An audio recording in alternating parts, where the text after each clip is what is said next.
If you've ever walked into a perfectly nice modern home and thought for a split second something's off, here's the truth this video is built on. Odor isn't just disgust, it's information. And ordinary Victorian households didn't know more about air because they were wiser by default. They knew more because the air could make you miserable, sick, and constantly uncomfortable. So they learned a blunt rule. If it smells wrong, something is wrong. And the fix isn't to cover it, it's to change the air and change the conditions that created it. Right now, pick the closest word for the smell you're dealing with: musty, sour, stale, or chemical. Keep that one word in your head, because by the end of this video, you'll be able to trace it to a specific cause and a specific fix. Victorians built an entire public health instinct around smell. Before germ theory fully took hold, many believed disease came from bad air, foul vapors, and rot. The science was wrong in key ways, but the behavior it produced was useful. It pushed people toward cleaning, drainage, and ventilation. It trained them to treat stench as an alarm. That attitude wasn't just in government pamphlets, it was in daily life. Rooms were aired, bedding was turned, windows were opened on purpose. Not all day, not out of romantic love for fresh breezes, briefly, decisively, because they couldn't afford to waste heat for hours, and they couldn't afford to live in air that felt heavy. Compare that to now. We treat smell like a branding problem, a candle problem, a diffuser problem, and then we're confused when the nice scent fades and the old smell returns underneath, because the smell wasn't the problem, the smell was the warning. In a normal house, persistent odor usually means one of two things: moisture is being made faster than it's being removed, or air is being used up faster than it's being replaced. Sometimes it's both. Cooking steam, showers, wet laundry, bodies breathing all night, a sealed-up room, a corner that never gets airflow, a wardrobe pressed to a cold external wall. These are not mysterious, they are patterns. And there's one safety line that matters before we go further. If you have any fuel-burning appliance, an open fire, or anything that uses a flue, you do not fix odors or drafts by blocking vents or flues. The goal is controlled air, not sealed air. If something is designed to exhaust safely, it stays functional, always. You're going to learn how Victorians refreshed rooms without turning them into ice boxes. You're going to learn what your smell actually points to, and you're going to leave with a short reset routine you can use in any season, in any home. Because stale air isn't a vibe, it's a buildup of moisture, a buildup of particles, a buildup of biological activity on damp surfaces. The smell is not the enemy, it's the alarm. And the next piece is the Victorian centerpiece we forgot how to use properly.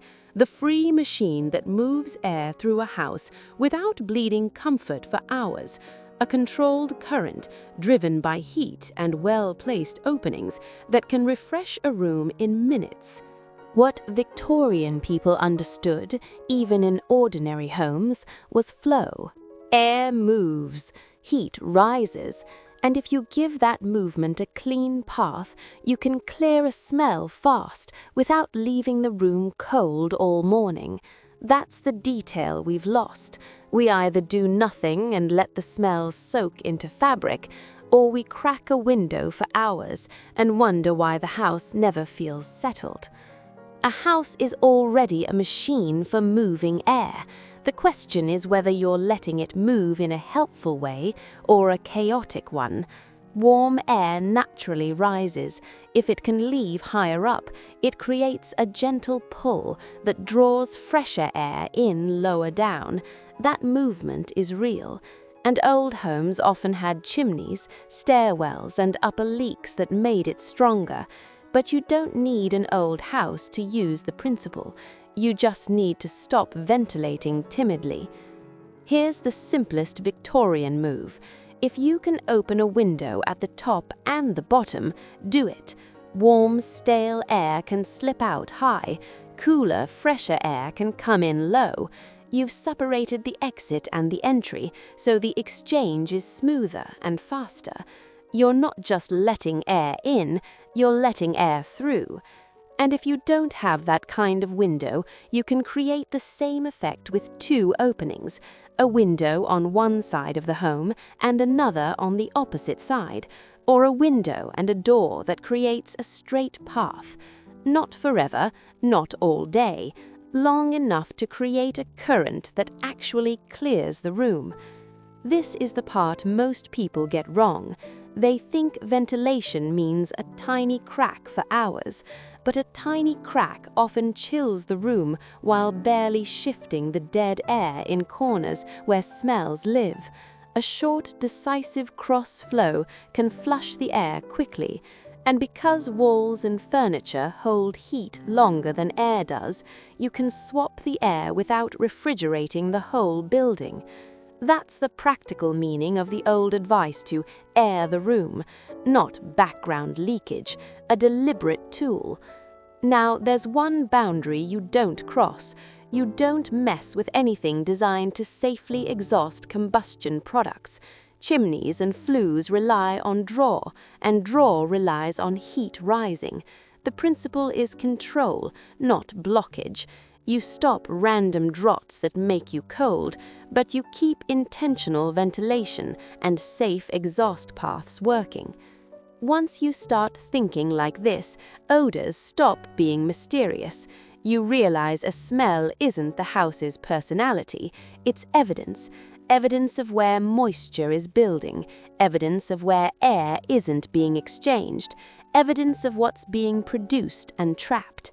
So now we do the satisfying part. We take the 4 most common household odors and decode them like a Victorian would. Musty, sour, stale, and that heavy cooking hangover. For each one, you'll get the real source and the fix that actually works. Most bad house smells aren't mysterious. They're the scent of moisture meeting time, and Victorians noticed it because they lived close enough to the consequences that they couldn't pretend it was just a bit of bad luck. So let's decode the 4 big ones: musty, stale, sour, and the cooking hangover. Musty is nearly always a damp air story. Warm, moist air hits cold surfaces, leaves a thin film of water, and that dampness repeats often enough that corners start behaving like a sponge. The classic places are the boring ones: window edges, the top corners of external walls, behind wardrobes, behind sofas, and any spot with weak airflow. The smell you call closed is often a room that's been gently re-wetting itself every night, then never properly drying. The fix for musty is not fragrance, it's drying and airflow in the right places. Short, decisive air changes instead of leaving the room sealed for days. Keeping furniture slightly off cold external walls so air can move behind it.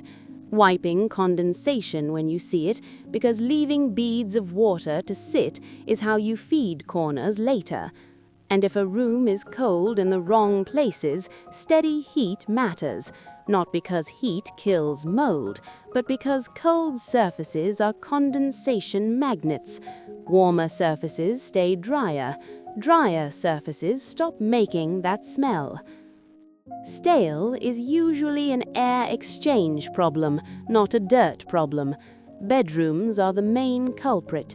Your body adds moisture overnight through breath, and if the room is sealed, the air can feel heavy in the morning, even if the room looks spotless. Stale is the smell of air that's been used and not replaced. The Victorian move here is simple and almost annoyingly effective. Change the air quickly. Open up for a short burst. Make it a real exchange, not a timid crack. Then close down again and keep the room settled. You're not trying to keep a window open all winter. You're trying to stop the room from marinating in yesterday's air. Sour is the one most people misread because it often gets blamed on the house. But sour is frequently wet fabric, damp towels, laundry that dried slowly, clothes that sat too long in a machine, a basket that's holding moisture. The smell is biological activity in fabric that stayed damp long enough to start turning. In modern homes, the most common trigger is indoor clothes drying, done casually. You hang a full load in a linen space, the moisture moves into the air, and then that damp air shares itself with every soft surface in the room. Curtains, carpets, sofas, wardrobes. The smell doesn't stay on the clothes, it moves into the house. The fix is ruthless and simple. Reduce the moisture load before you hang anything. High spin, extra spin for heavy items. Space everything out so thick fabric doesn't stay damp for hours. And contain the event. One room, door shut, vent in that room. Don't let the whole home become the drying room, because then you're not managing moisture, you're distributing it. Now the cooking hangover. The home that always smells faintly like last night's meal. That's usually steam plus particles escaping the kitchen and settling into the house. In winter, it's worse because windows stay shut and cold surfaces encourage moisture to cling. A cooking smell that lingers isn't just food. Its food residues carried on humid air, sticking to cooler surfaces and soft furnishings, then slowly re-releasing for hours. The fix is again not perfume, it's containment and extraction. Shut the kitchen door while cooking if you can. Use lids to cut steam. Use extraction if you have it. If you don't, do a short, proper vent right after cooking while the smell is still airborne, before it settles into fabric. The Victorian logic is always the same. Don't let wet, dirty air wander. Trap it where it's made and then remove it. And here's the modern trap that ties the whole title together. We've become much better at sealing homes, better glazing, better draft-proofing, more insulation. That can be a gift, but if you tighten a home and don't replace the lost airflow with deliberate ventilation, you don't get a cleaner indoor environment. You get a home that's simply better at holding on to whatever you put into it. Humidity, cooking odors, stale air. That's why some people upgrade, feel warmer, and then start noticing heavier smells and more condensation. The balance changed. Which leads to the simple question Victorians would ask without overthinking it. Where is the moisture being made and where is it being removed? If the honest answer is made everywhere and removed nowhere, the smell is inevitable. So, next we tighten this into a routine you can actually follow without thinking. A fast reset that clears the air without freezing the house. A source-first rule that stops smells being produced. And a daily minimum that keeps odors from becoming the house. Right, here's the Victorian reset, the routine that turns "my house smells a bit off" into a clean, repeatable fix without freezing the place and without doing anything unsafe. The principle is simple. Odor is usually moisture and stale air building up faster than you're removing it. So you don't fight it with perfume, you fight it with sequence. Stop the source, remove the wet air, flush what's left. Step 1 takes 10 seconds. Name the smell. Musty, sour, stale, or cooking, because that single word tells you where to look first. Musty usually points to damp corners, condensation, or stagnant air behind furniture. Sour usually points to wet fabrics, indoor laundry, or towels that never fully dry. Stale usually points to bedrooms and rooms that haven't had a proper air change. Cooking hangover means steam and particles escaped the kitchen and settled into the home. Step 2 is the 90-second air change. This is the Victorian free machine in modern form. Create a current. Open a window on one side of the home and another opening on the opposite side, or a window and a door that gives a clean pathway. You want air to move through, not just in and out of one crack. If you have sash windows, use the top and bottom trick. Warm air can leave at the top while cooler air enters below, and the room flushes faster. Keep it brief. The air changes quickly. The walls and furniture don't cool much because they hold heat far longer than the air does. Step 3 is source control. This is where Victorian households were merciless. Keep wet air where it's made. When cooking, cover pans, use extraction if you have it, and keep the kitchen door shut so steam doesn't migrate into the rest of the house. When showering, run the extractor and leave it on after, or do a short window purge so steam leaves the room instead of drifting into bedrooms and wardrobes. If you see condensation on windows, wipe it. Don't let it drip and feed corners overnight. Step 4 is the laundry rule, because it's the most common modern odor generator. If you dry clothes indoors, treat it as a moisture event. Remove water first with a high spin, and for heavy items, an extra spin. Then dry in one room, door shut, with extraction or deliberate ventilation in that same room. Don't let the whole home become the drying room, because that's how the smell gets into sofas, carpets, curtains, and wardrobes. Step 5 is circulation. Odors love dead pockets of air.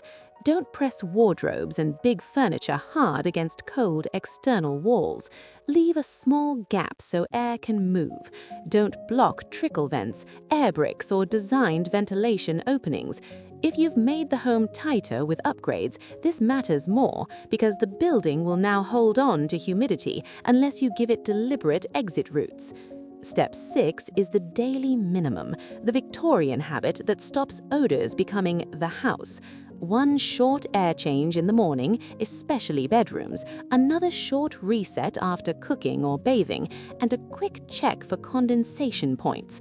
You're not living with windows open all day, you're changing the air on purpose, then closing down so the home stays settled. And one safety line that stays non-negotiable.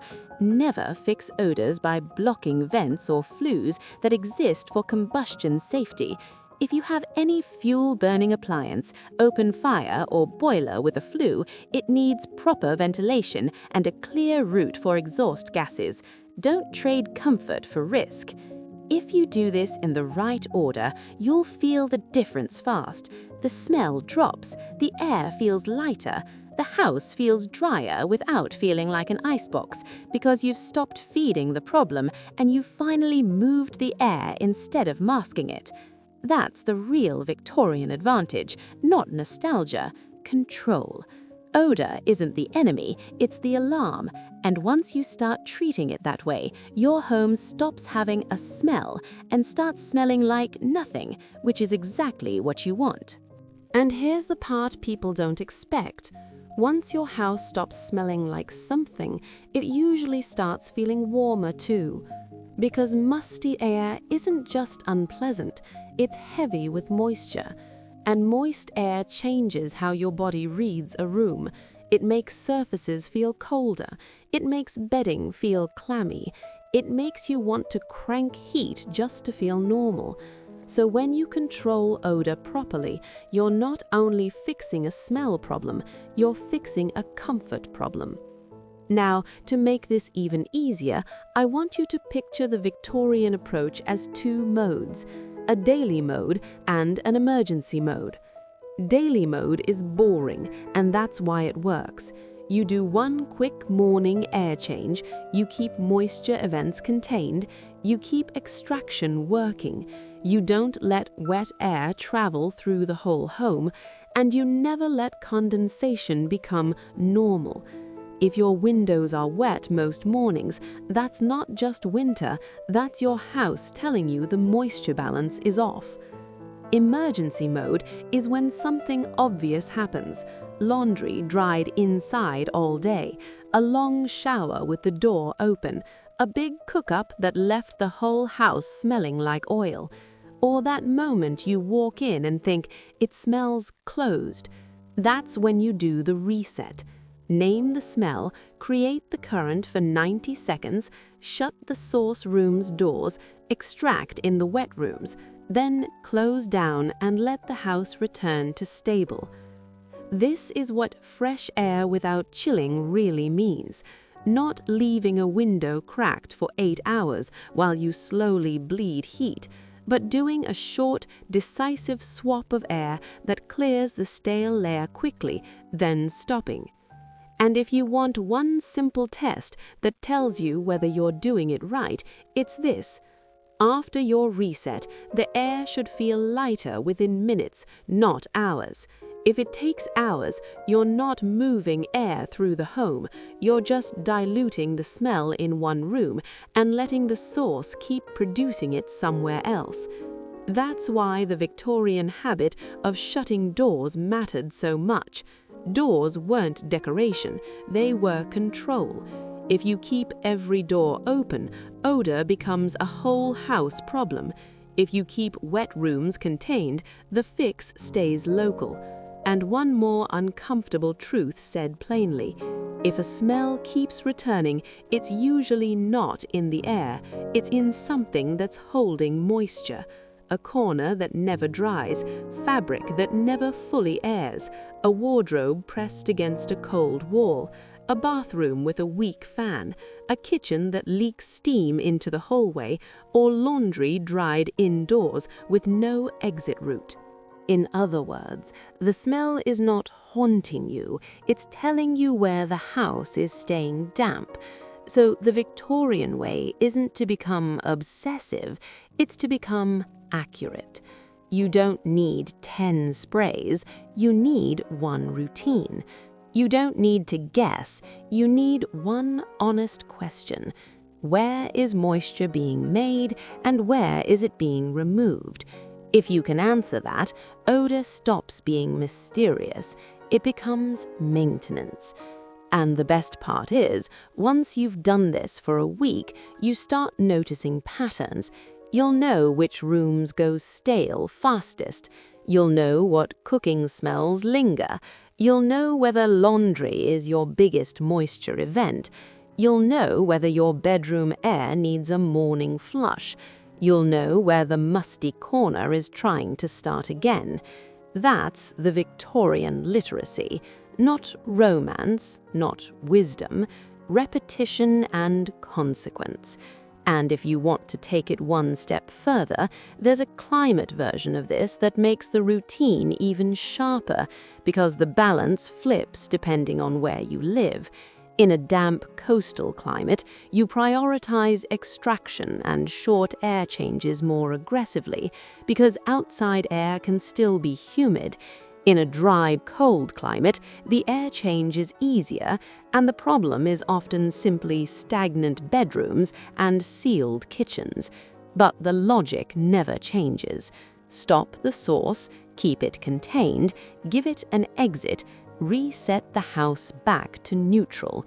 That's how Victorian households kept a home tolerable, without perfumes, without gadgets, and without pretending bad air was normal. Now let's do the climate version, because this is where people get frustrated and think none of this works in my house. It works.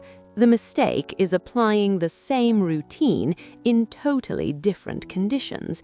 If you live somewhere damp and coastal, the outside air often isn't dry salvation.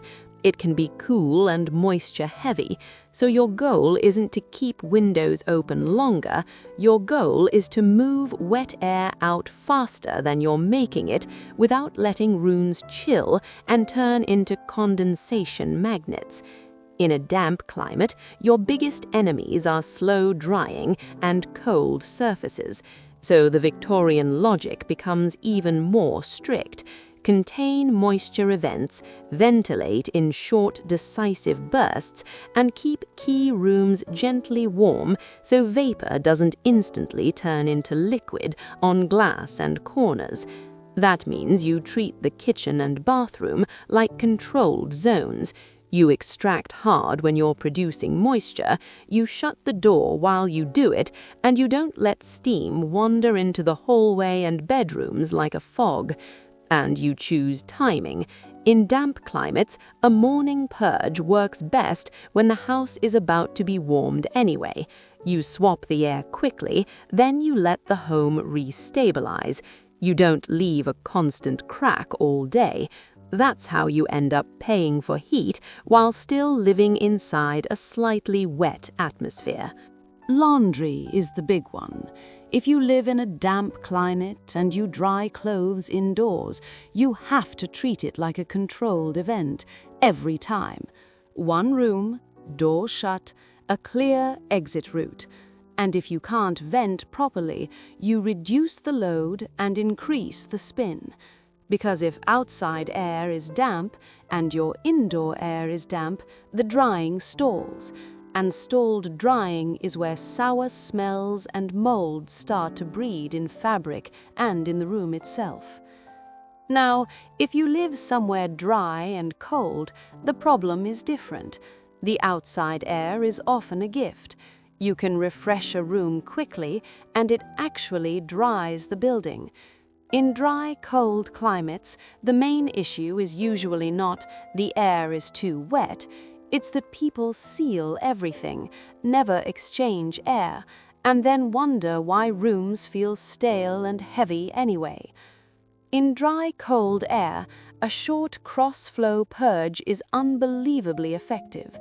90 seconds to 2 minutes can clear a bedroom, clear cooking hangover, and reset that closed house feeling, because the incoming air is dry enough to absorb moisture from indoor air and surfaces. The trick is doing it briefly so you swap the air without cooling the room's mass. The walls and furniture hold their heat, the air doesn't, so you replace the air, not the building. And here's a detail that surprises people in dry climates. When the air is very dry, you can still get odors, but they're more often stale than musty. That's human breath in bedrooms, cooking particles, and just a lack of exchange. So your routine becomes lighter. Quick morning purge, controlled extraction during cooking and bathing, and you're usually fine. So whichever climate you live in, the routine stays the same, but the emphasis shifts. Damp climate, control moisture events and protect cold surfaces. Dry, cold climate, swap air fast and don't let rooms stagnate. Now, let's make it idiot-proof with a simple decision tree. You don't need numbers, you need signals. If the smell is musty, your first target is moisture and cold surfaces. Look for the coldest spots, window edges, external corners, behind furniture. Change the air decisively, then make sure those surfaces can dry. That might mean leaving a small gap behind a wardrobe, not pushing a sofa tight to an outside wall, and avoiding letting a room sit cold for long periods while moisture is being produced elsewhere. If the smell is sour, your first target is wet fabric, laundry, towels, bath mats, a pile of clothes that never fully dries, or a washing machine seal that stays damp. Sour smells are often water plus time plus fabric. The fix is not fragrance, it's drying and airflow, and sometimes simply not letting wet textiles live in dark corners of the home. If the smell is stale, your first target is bedrooms and closed rooms. That's where air sits. That's where bodies add moisture overnight. That's where the house smells like the house starts. One fast morning air change fixes this more reliably than any product. And if the smell is heavy cooking, your first target is containment and extraction. Kitchen door shut while cooking, lids on pans, extraction if you have it. Then a short cross flow after the cooking is finished before the smell settles into soft furnishings. Once oil and steam get into fabric, they don't leave quickly. They leak back out for hours. This is why the Victorian habit of airing wasn't a vibe, it was timing. They changed the air before it had time to become the room. And there's one more modern habit worth calling out, because it's the quiet reason so many homes smell worse after improvements. People reduce drafts and close vents. They block trickle vents because they feel a cold line. They cover air bricks because they look ugly. They avoid extractor fans because they're noisy. They stuff gaps because they want comfort. But then they keep producing moisture at the same rate: cooking, showers, laundry, breathing. So the house becomes excellent at holding what you put into it, and what you put into it every day is water vapor and particles. That's when odor becomes persistent, not dramatic, just constant. That low-level background closed smell that never fully leaves. The Victorian answer wasn't to accept it, it was to restore the balance, remove moisture at the source, and move air through the building on purpose. And now, here's the one safety line that always stays in place, no matter how tempted you are to chase warmth or stop smells. Never solve odor by blocking anything that exists for combustion safety. If your home has a gas appliance, an open fire, or any fluid system, you keep vents and flues functional, you maintain them, and you use carbon monoxide detection where appropriate. Comfort is not worth gambling with. So if you want to live by one sentence from this video, make it this: a good-smelling home is not a perfumed home. It's a home where moisture doesn't linger and air doesn't stagnate. That's it. That's the whole trick. Once you start treating odor as information, you stop reacting emotionally and you start acting accurately. The smell becomes a map. And when you can read the map, you can fix the house in minutes, not hours.